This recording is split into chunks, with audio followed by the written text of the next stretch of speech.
And here we go. What is going on, everybody? My name is Mike from the Super Wheeler Bros, and today we are going to review the pilot episode of the Fox and Marvel TV show The Gifted. This TV show is an X-Men spinoff, and it is one that, after seeing the Comic-Con trailer, I was really intrigued by. And I am happy to say it did not disappoint. This pilot was excellent. Now, it was directed by Bryan Singer, and if you're expecting it to kind of have a more cinematic feel, it kind of doesn't. It still feels very network TV, which is good because you kind of don't want to have a big drop-off after this first episode. And it really, really got me into all of the characters. They did a fantastic job introducing the characters to this show, the Strucker family, and then our 4 main mutants that we are going to be following around. Now, this TV series is set in the aftermath of the Brotherhood of the Mutants and the X-Men fighting and disappearing. And now they have got the Sentinel program, which essentially is detaining mutants for their own good. The head of the household, Reed Strucker, played by Stephen Moyer from True Blood, he is the one that is tasked with going around and rounding up these mutants. And it is great at first that they present him almost as if he's going to be a villain. However, a catastrophic event occurs at his children's high school at a dance where Lauren and Andy basically are found out that they are mutants. And the Sentinel reinforcement, or the Sentinel enforcement task team, comes to take them out, or at least detain them. And they were able to escape with their mother after telling her what had happened. Really visceral scene there at the high school. It was awesome. They also introduce early on Blink, played by Jamie Chung, who got to showcase her powers. It was awesome. You also had Marcos Diaz, played by Sean Teal, and he is playing Eclipse. You also had his girlfriend, Lorna Dane, who is played by Emma Dumont, and she is playing Polaris, which got such a great introduction. She was badass. Her powers, they were so cool, and the way that they executed everything. As a matter of fact, the special effects were awesome. The little Sentinel robots that they sent in after them at the very end of the episode, oh my goodness. Great, great special effects on this TV show. It seems like the budget is being used for the proper things, meaning set pieces and whatever they have to create with CGI. It seems like they have a much better budget than the recent Marvel show that is premiering on ABC, and that is Marvel's Inhumans.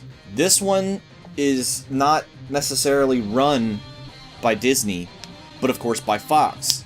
And it just seems like this is getting a little bit better shake, and a little bit more care was put into this. Now, I'm sure that having Bryan Singer direct the episode and write the episode didn't hurt things, especially because it allowed for some continuity.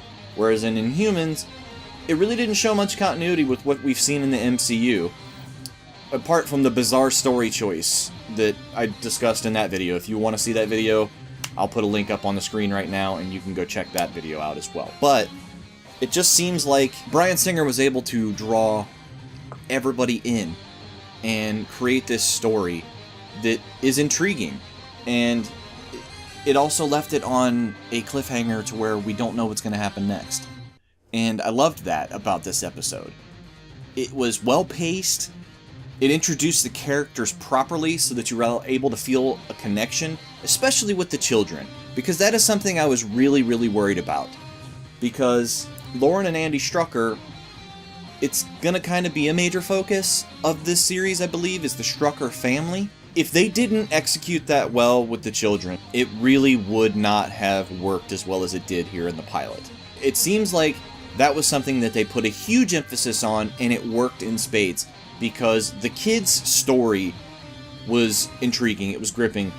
The bullying that obviously still goes on today in schools everywhere, it's relevant. And showing all the ridicule for him being a dork and then, or being nerdy in their eyes, and then going out and just having this absolute destructive sequence where it showcases both of the Strucker children's powers and their anguish when they admit to their mother what happened. Just the anguish in both of their faces, the sorrow, the guilt. It was all expertly played and expertly edited and shot.